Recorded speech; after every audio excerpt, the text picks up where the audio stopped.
Well, I had never aspired to being governor. I wanted just to be a congressman, and a good one.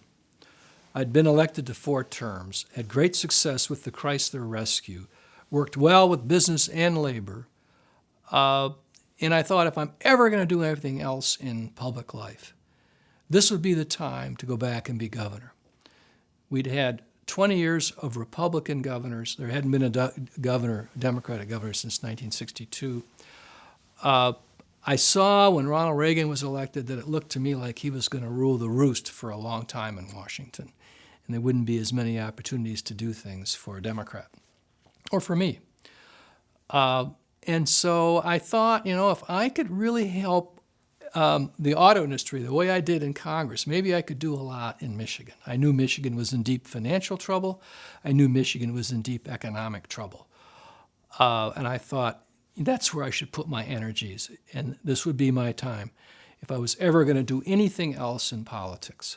And so that led to my running. Now, I will, in all candor, the Democratic state chair at the time, Morley Winograd, wanted very much to launch a draft Blanchard movement, but do it surreptitiously, which he did.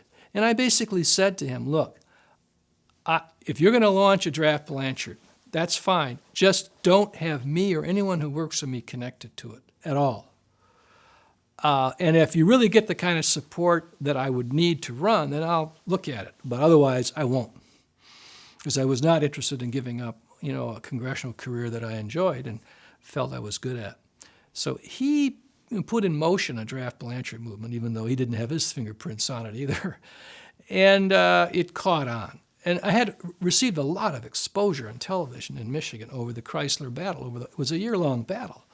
So, and it was working. So that really led to it was as close to a real draft as possible, in the sense that if they hadn't been able to put together a lot of support, I wouldn't have run.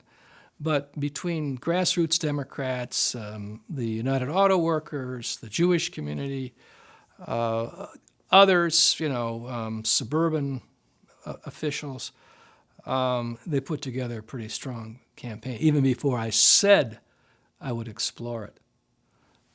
So that's led to it. And of course, it was a time where you needed a new leader, a new face, a new deal.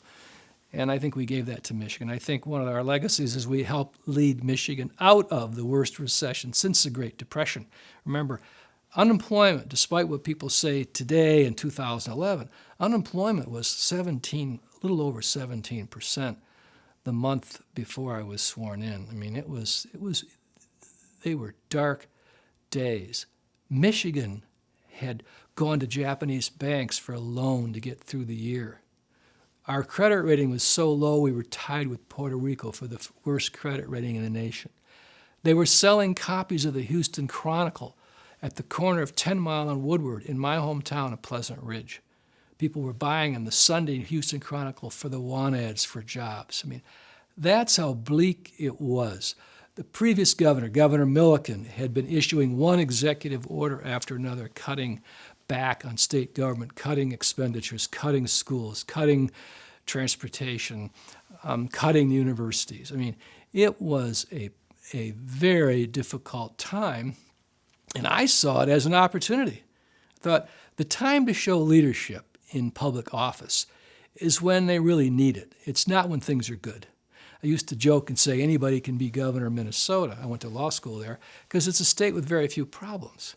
But if you want to take on a state like Michigan or California or some of these states with big issues, that's where careers become exciting and challenging. And of course, I think we were up to the challenge, but it was a tough, very tough first year.